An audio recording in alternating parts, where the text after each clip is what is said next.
नमस्कार, आप देख रहे हैं जनतंत्र टीवी और मैं हूं आपके साथ पवन पांडे। स्वागत है आपका उत्तर भारत में। बड़ी खबर के साथ बुलेटिन का आगाज करते हैं। गोंडा जिले में पैदा हुई बाढ़ की स्थिति का जायजा लेने के लिए सीएम योगी आदित्यनाथ पहुंचे हैं और यहां पहुंचकर एली परसौली में तटबंध का भी उन्होंने निरीक्षण किया है। साथ ही यहां के स्थानीय लोगों से संवाद भी किया और इस दौरान उन्होंने कहा कि आपदा को लेकर अपनी पूरी तैयारी है और हमें उम्मीद है कि यहां हम आपदा से निपट लेंगे।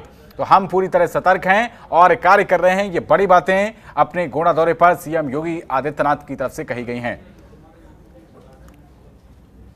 निगरानी की व्यवस्था के साथ साथ अगर किसी भी प्रकार की ऐसी परिस्थिति आती है, क्योंकि अतिवृष्टि और कभी कभी ऐसे समय में आपदा आती है जब लोगों को उसकी संभावना नहीं रहती है। खासतौर पर विगत वर्ष आपने देखा होगा कि अक्टूबर माह में आपदा का सामना हम सबको करना पड़ा था, लेकिन फिर भी उन सब परिस्थितियों से बाढ़ चौकी की दृष्टि से भी लगभग 28 बाढ़ चौकी ऐसे कि यहाँ पर जनधन की हानि को हम लोग किसी भी आपदा से बचाव करने के लिए आज यहाँ पर उसकी पूरी तैयारी रहेगी और आने वाले समय में किसी भी संभावित खतरे से बचाव के बारे में हम लोग पूरी तरह सतर्क हैं।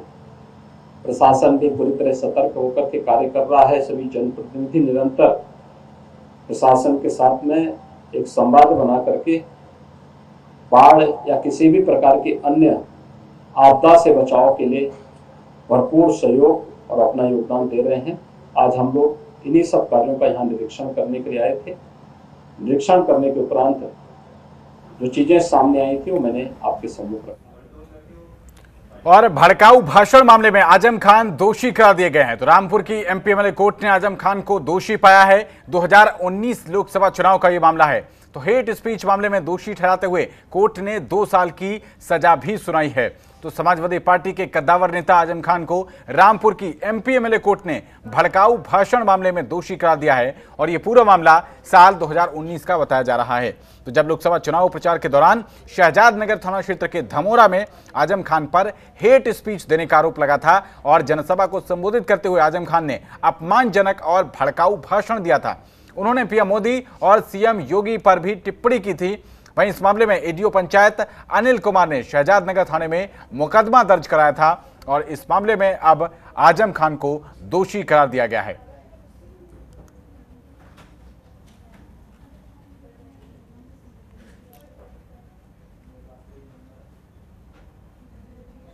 और उधर लखनऊ से बड़ी खबर है, जहां समाजवादी पार्टी को बड़ा झटका लगा है। दारा सिंह चौहान ने इस्तीफा दिया है और बीजेपी लोकसभा चुनाव लड़ा सकती है। तो लोकसभा चुनाव 2024 से पहले अखिलेश यादव को यह बड़ा झटका लगा है। समाजवादी पार्टी के विधायक दारा सिंह चौहान ने पार्टी से इस्तीफा दे दिया है। तो पूर्व मंत्री दारा सिंह चौहान का इस्तीफा और विधानसभा अध्यक्ष सतीश महाना ने स्वीकार कर लिया है। माना जा रहा है कि पूर्व मंत्री बीजेपी में शामिल हो सकते हैं और लोकसभा चुनाव में पूर्वांचल की एक सीट से चुनाव भी लड़ सकते हैं। तो दारा सिंह चौहान इस समय यूपी की घोसी विधानसभा से विधायक थे और वो पिछली बीजेपी सरकार में मंत्री भी थे। विधानसभा चुनाव 2022 से ठीक पहले उन्होंने बीजेपी को छोड़कर समाजवादी पार्टी का दामन थामा था। अब उन्होंने समाजवादी पार्टी का भी दामन छोड़ दिया है और विधायक विधानसभा की सदस्यता से त्याग पत्र दे दिया है।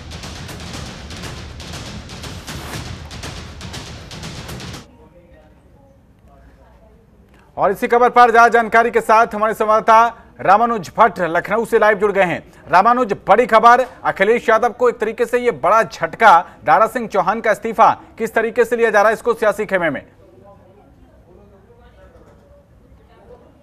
देखिए, अगर बात की जाए कि समाजवादी पार्टी खेमे से ये बड़ा नाम जो है टूटकर फिर से अलग हुआ है और इससे पहले यही नाम जो है पहले बसपा में था, बसपा के बाद भारतीय जनता पार्टी में गए और वहां पर जो है उनको जो है पार्टी ने जो है संगठन के अंदर शीर्ष पद पर रखा। उसके बाद जो है भाजपा से जीत कर, या कहें कि विधानसभा जीतकर जो है भारतीय जनता पार्टी से वो मंत्री बने और उसके बाद जब 2022 का चुनाव आया विधानसभा का, उस दौरान जो है उन्हें पार्टी से इस्तीफा, या यूं कहें कि उन्होंने पार्टी छोड़ दी और समाजवादी पार्टी के दामन थाम लिया। और ऐसे में समाजवादी पार्टी के जो है घोसी सीट से वो विधायक हुए और आज जो है उन्होंने फिर से इस्तीफा दे दिया, यानी कि जो है एक बार फिर समाजवादी पार्टी को झटका दिया है उन्होंने। और ऐसे में अगर बात की जाए तो माना ही जा रहा है, यूं कहें कि सूत्रों की माने तो जो है कल जो है उनकी मुलाकात हुई है अमित शाह से, और ऐसे में वहां पर कोई बात हुई होगी जिसके चलते उन्होंने जो है आज इस्तीफा दे दिया। और ऐसे में अगर बात की जाए तो कहीं ना कहीं सियासी समीकरण जो है वो पूर्वांचल के कहीं ना कहीं बिगड़ सकते हैं। और ऐसे में समाजवादी पार्टी के लिए जो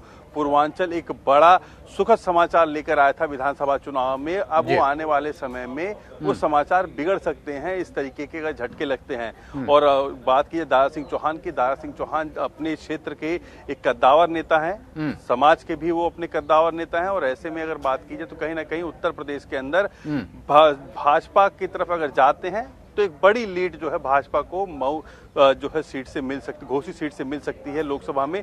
और ऐसे में अगर बात की जाए कि घोसी सीट जो है वर्तमान में भले ही वहां से सांसद नहीं है भारतीय जनता पार्टी का, लेकिन अब अगर जो है दारा सिंह चौहान को अगर सीट मिलती है, वहां से चुनाव लड़ाया जाता है, तो सी बात है कि एक दमखम के साथ जो है वो चुनाव जीत सकते हैं। लेकिन सबसे बड़ी बात यही है कि उत्तर प्रदेश के अंदर अब कहीं ना कहीं वो टूट जिसका जिक्र महाराष्ट्र में हुआ था, जिसका जिक्र जो है और भी आने वाले समय के ऊपर जो इशारा था, वो कहीं ना कहीं दिखने लग गई है। और इसके साथ ही ओम प्रकाश राजभर भी जो है सूत्रों की माने कि वो भी मुलाकात करके आए। तो कहीं ना कहीं पूर्वांचल को जो है भारतीय जनता पार्टी एक बार फिर से साधने में लगी हुई है लोकसभा चुनाव को देखते हुए, क्योंकि लोकसभा चुनाव से पहले विधानसभा जब चुनाव हुए थे उसमें खासी या यूं कहीं कि करारी जो है हार पूर्वांचल के उन हिस्सों में देखने को मिली जहां पर भारतीय जनता पार्टी का पूरी तरीके से सूपड़ा साफ कर दिया था जिलों के अंदर।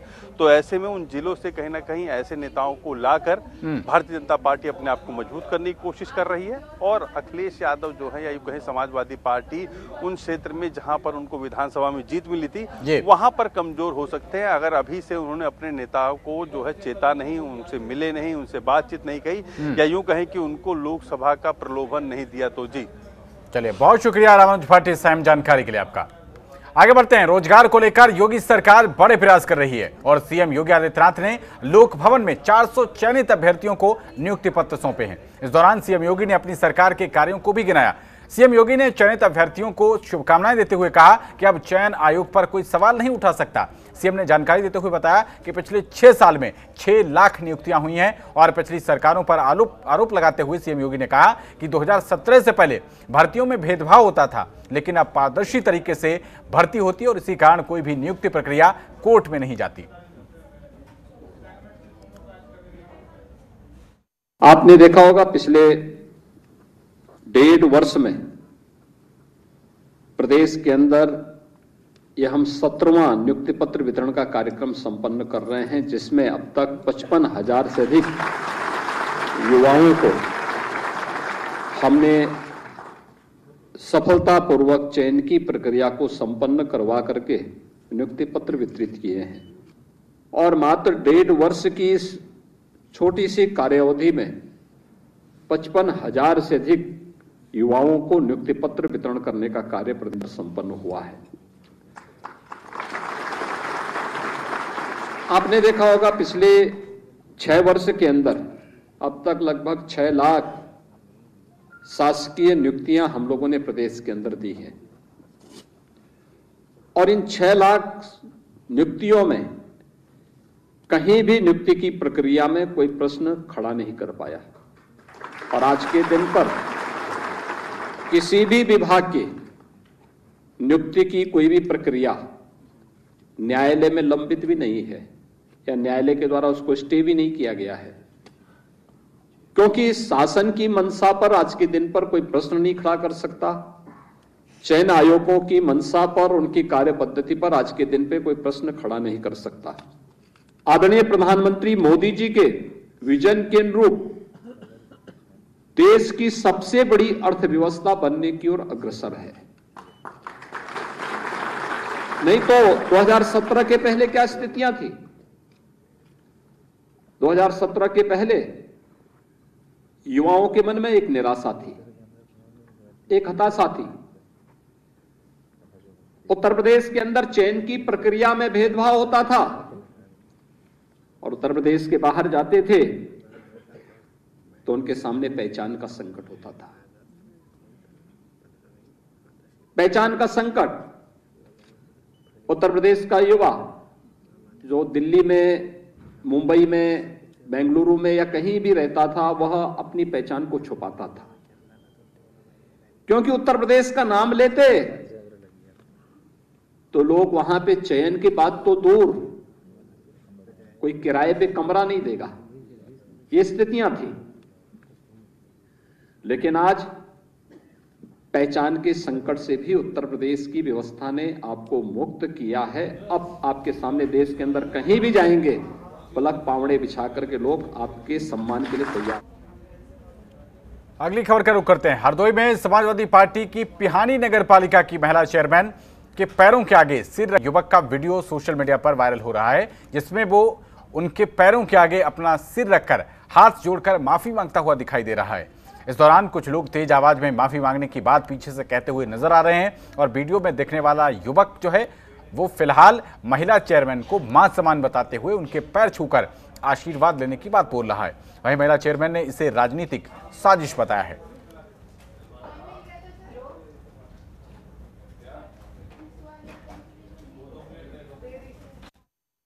सरासर गलत है, इसमें चालबाजी है और वो हमारी माता समान है, घर परिवार का हमारा मीटर है। ऐसी कोई बात नहीं है, आराम से हम लोग रहते हैं, कोई दिक्कत नहीं। हमारे चेयरमैन साहब बहुत अच्छे हैं और उन्होंने मतलब हम गए वहाँ पैर छूने के लिए तो उन्होंने तुरंत पैर हटा लिए और ये बोला कि आप हमारे बच्चे जैसे हो, कोई बात नहीं। वायरल हो रहा वीडियो मेरे खिलाफ रची गई साजिश का हिस्सा है। एक युवक अचानक सामने आकर लेट गया। मैं एक महिला होने के नाते उसे खुद से नहीं उठा सकी। अन्य लोगों से उसे सम्मान के साथ उठवाकर कुर्सी पर बैठाया गया और उसकी समस्या सुनी।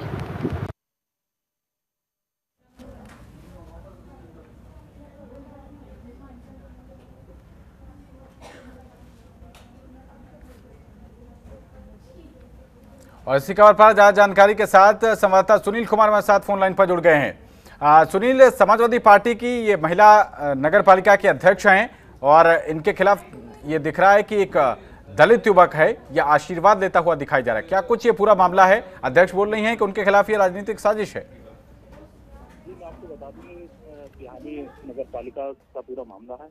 ये जो सपा नगर पालिका अध्यक्ष है, ये वहीं का एक युवक है जो इनके पैरों पर गिरकर माफी मांग रहा है और जो कि वीडियो भी वायरल होता है। उसके बाद तुरंत ही वो जो युवक है वो अपनी बातें बदल जाता है और फिर उनसे माफी मांगने के बाद भी कहता है। जी चलिए, बहुत शुक्रिया सुनील आपका इस अहम जानकारी के लिए। अगली खबर का रुख करते हैं। उत्तर प्रदेश के विधानसभा चुनाव में सभी राजनीतिक दलों ने ओम प्रकाश की ताकत को पहचान लिया है और अब ओम प्रकाश राजभर उसी के साथ जाएंगे जो जनता की बात सुनेगा। हमारे संवाददाता राम अनुज भट्ट ने अरुण राजभर से बातचीत की है। आइए आपको सुनाते हैं इस दौरान उन्होंने क्या कुछ कहा। उत्तर प्रदेश में लगातार जो है सुहेल देव भारतीय समाज पार्टी कोशिश में है कि इस बार उत्तर प्रदेश की सत्ता उनके इर्द गिर्द रहे। उत्तर प्रदेश से ही सांसद जो है उनकी पार्टी के लोग बनकर जाए। हमारे साथ मौजूद है अरुण राजभर, महासचिव, इनसे बात करते हैं। लगातार जो है उत्तर प्रदेश के अंदर बात चल रही है कि ओम प्रकाश राजभर आखिर किस तरफ जाएंगे, सुहेल देव पार्टी किस तरफ जाएगी। एक तरफ बात हो रही है कि भारतीय जनता पार्टी की तरफ, दूसरी तरफ बात आ रही है कि बसपा की तरफ। देखिए, आप लोग जिधर चाहेंगे सुहेल देव भारतीय समाज पार्टी उधर चली जाएगी और हम और हमारी पूरी पार्टी और हमारी संगठन के कार्यकर्ता पूरी जनता के बीच में आशीर्वाद में लगे हुए हैं, उनके कार्यों में लगे हुए हैं, उनकी बीच में जाकर के उनके सुख दुख को आगे बढ़ाने का काम कर रहे हैं। और सुहेल देव भारतीय समाज पार्टी जमीन पर काम करती है और उत्तर प्रदेश में 80 लोकसभा सीटें हैं और 80 लोकसभा सीटों में सुहेल देव भारतीय समाज पार्टी चाहे कोई भी चुनाव हो, छोटे से लेकर बड़े तक चुनाव, उसमें अहम भूमिका निभाती है और उसमें आप सभी चैनल के लोगों का भी बहुत बड़ा योगदान होता है कि सुहेल देव भारतीय समाज पार्टी की नीतियों को, उनके विचारों को जन जन तक पहुंचाने का काम करते हैं। तो जाहिर सी बातें हैं, लोकसभा 2024 में होगा। 80 लोकसभा सीट जीतने के लिए सुहेल देव भारतीय समाज पार्टी रणनीति बना रही है। एक इशारा है कि उत्तर प्रदेश के अंदर लोकसभा चुनाव के अंदर 2024 में जिस तरीके से सुहेल देव समाज पार्टी जो है वो कोशिश कर रही है और ये भी इशारा करा कि अगर एनडीए की तरफ से निमंत्रण आता है, यानी कि भारतीय जनता पार्टी अगर निमंत्रण भेजती है तो कहीं ना कहीं भारतीय समाज पार्टी जो है वो उस गठबंधन में जाने से गुरेज भी नहीं करेगी। कैमरा पर्सन मिथिलेश गुप्ता के साथ रामनुज भट्ट, जनतंत्र टीवी, लखनऊ। और नोएडा के सेक्टर 135 में वाजिदपुर गांव में एनडीआरएफ और एसडीआरएफ का रेस्क्यू जारी है। आपको बता दें कि 2 दिन से चल रहा है ये रेस्क्यू ऑपरेशन और इसमें 1000 से भी ज्यादा लोगों को रेस्क्यू कर लिया गया है। हमारे संवाददाता शिव त्यागी ने मौके का जायजा लिया है, ये रिपोर्ट देखिए।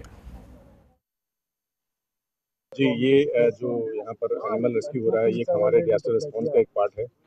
पशु जो होते हैं वो मूक होते हैं, बोलते नहीं, मगर वो भी सफ़र कर रहे हैं इस फ्लड में।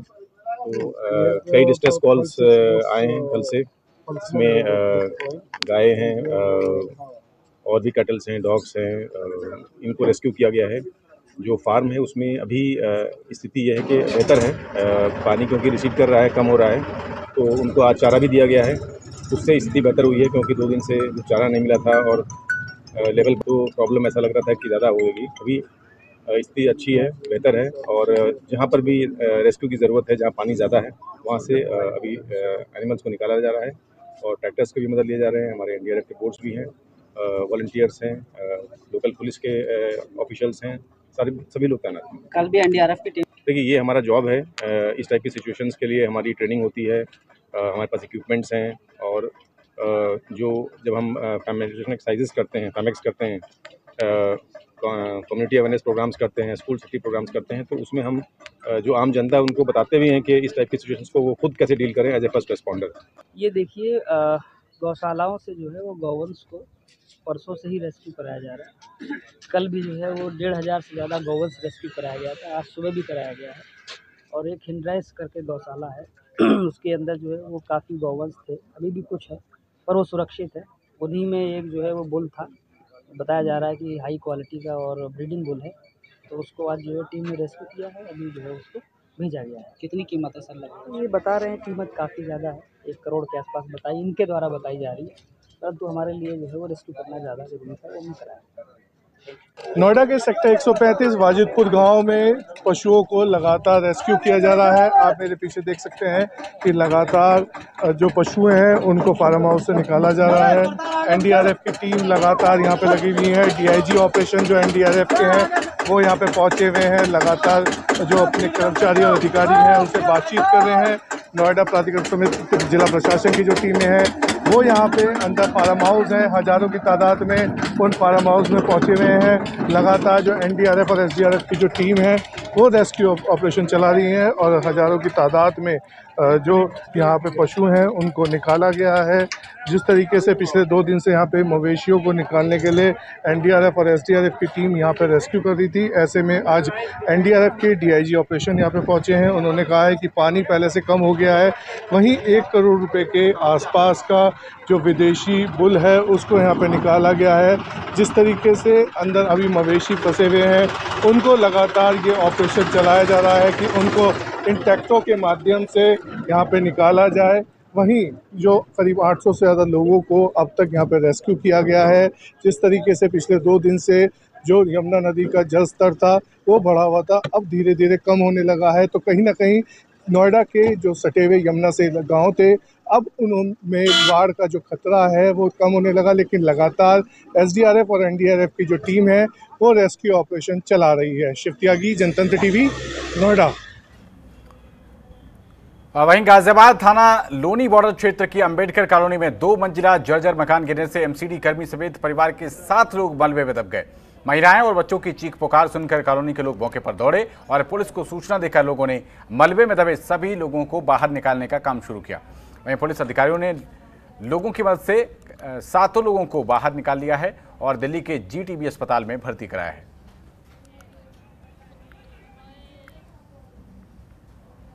उधर फरूख में बक्से के अंदर बोरे में बंद युवक का शव मिलनी फैल गई, तो शव मिलने की सूचना पर ग्रामीणों की भीड़ लग गई और शव को ठिकाने लगाने के लिए बोरे में बंद कर इसे बक्से में रखा गया था।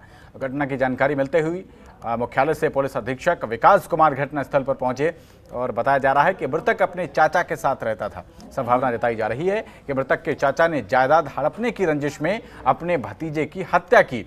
वहीं सीईओ अमृतपुर और फॉरेंसिक टीम ने घटनास्थल की जांच पड़ताल शुरू कर दी है। पुलिस ने चाचा को हिरासत में ले लिया है।